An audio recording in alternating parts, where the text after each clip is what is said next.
So I've actually been pretty busy recently. You know, exams, studying, that kind of studenty thing. No, that's a lie. What am I saying? I've actually spent the past 4 days or so playing Doctor Who music, but instead of putting together the intricate 5-part harmony, vocal extravaganza that I'm sure you were all expecting, I decided to read you a story I wrote. See this? It's the Fresh Ink magazine.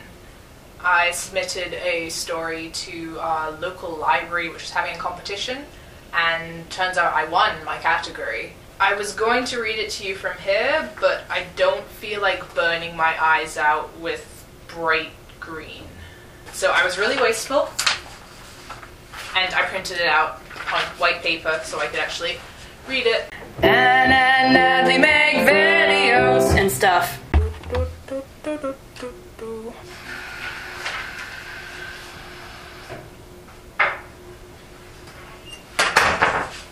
This is actually recording, isn't it? Gather round, boys and girls, and listen to a horrible, horrible story that you do not want to listen to. This is called Melodic Dissonance. Roger watched with round eyes as 2 burly men carried the piano across the schoolyard. It was the biggest piano he had ever seen, a magnificent upright with glossy finish that reflected light like a mirror. Wicked. He turned around to express his awe to a classmate, a teacher, anyone at all, but found himself alone. A large crowd was clamoring around the brand new toy shed. Miss Phillips towered over them as she tried to open the door without crushing any children. "They seem to be happy," she said, moments later, to Mr. Kensworth. He snorted. "They bloody well should be. That cost over £1,000. She watched the children play piggy in the middle. "Have you seen him today?" "No, probably skulking in the shadows, watching some poor soul." He glanced around and laid eyes on Roger. "Aha." She followed his gaze to Roger, then the piano. "Ah, so he wants to play the piano. Perfect." Roger pulled his nose away from the window and stared with round eyes. "Can I?" Yes, anything to keep you busy. It'll be in the main gym if anyone wants to use it during break." Roger didn't move. "Well, go on, you know where the gym is." Roger pushed open the huge front doors. Harsh light illuminated his pale skin. He crouched low and slunk through the halls. Ah, the cool darkness. The gym door screeched open, and he threw himself at the piano, sank his fingers into the keys without even sitting down. It was so immense. Even with both arms outstretched, he could only span 3 octaves. He seated himself on the cushioned bench. A Bach fugue in A minor? Certainly. The haunting melody filled the gym, and different voices bounced off the walls as if 2 people stood on opposite sides of the room murmuring threats. He was conducting a full orchestra, concealed behind stark black and white keys.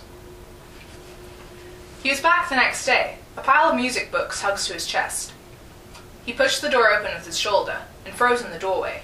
A girl sat at the piano, a curtain of red hair shielding her face as she pounded into the keys. "Prelude in D minor?" Roger wondered aloud. The girl jumped and whipped around. "Oh no, Georgina. What are you staring at?" Nothing. Get out of here." Roger flinched and turned toward the door. "And don't you squeal." Roger ran down the hall, his face contorted with the effort of holding back tears. He stumbled outside and kicked at the big oak tree. Gah!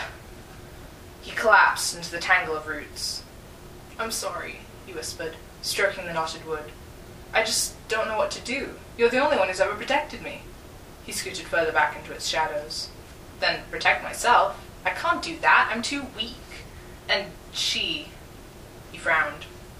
"Well, I guess I could be better at piano than her, but..." He stared up into its twisted branches. "Oh?"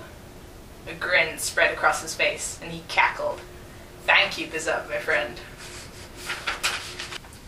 It took 2 days for him to work up the courage to walk into the room where Georgina sat, playing his piano every break.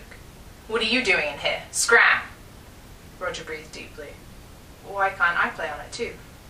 "Because you're a weakling and a freak and I'm better than you."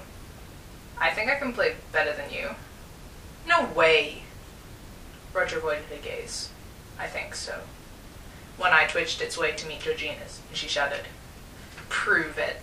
She slid off the bench. She laughed and bent in a mock bow. He clambered onto the bench and slumped over the keys. A rondo? Too simple. A sonata, then. Mozart, C minor. Shuddering thumps. A sad little dance teased its way in and out of the music.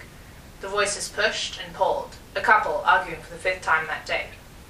Yeah, so you can play one song, she interrupted. Let me show you how it's done.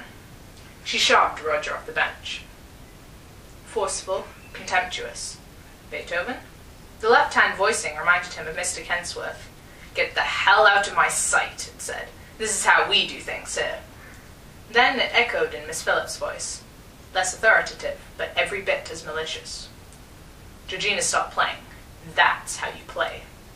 She jumped off the bench and faced Roger, smirking. He shook his head and went back to the piano. Fantasia in D minor, Telemann. No, stop, I beat you! 2 voices in unison, falling fourths. Roger snatched his hands back before the lid slammed down. You're done. I was here first, I get to play it. Bye-bye. Roger ran out the door, his pale skin flushed with colour, not even stopping to pull it closed.